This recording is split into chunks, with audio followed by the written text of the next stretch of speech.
Hello guys, আসসালামু আলাইকুম। আশা করি সবাই ভালো আছেন।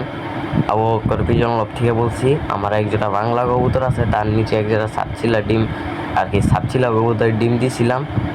আজকে বাচ্চা ফুটার কথা, দেখি বাচ্চা ফুটছে নাকি নাকি ডিম নষ্ট হয়ে গেছে। আমাদের এখানে যে গরম, তার জন্য বলছি আর কি। গরমে অনেক সমস্যা হচ্ছে আমার কবুতরে। এর আগে এক জোড়া ডিম নষ্ট হয়ে গেছে। আজকে দেখা যাক আমার কবুতরের বাচ্চাগুলা কি অবস্থা, ফুটছে নাকি ডিম নষ্ট হয়েছে, সেটাই দেখাবো আপনাদের। দেখবেন, আশা করি পুরো ভিডিওটা দেখে যাবেন। এই যে এসে পড়েছি কবুতর ঘরে, দেখা যাক বাচ্চা দুটো ফুটছে নাকি। এই যে এখানে এসে দেখছি এই যে ডিম পড়ে রয়েছে, তার মানে বাচ্চা ফুটছে মনে হয় সম্ভবত। তো আমি কবুতরটাকে বের করে দেখি। এই যে আমার বাংলা কবুতরটা, এই যে একটা বাচ্চা হয়েছে।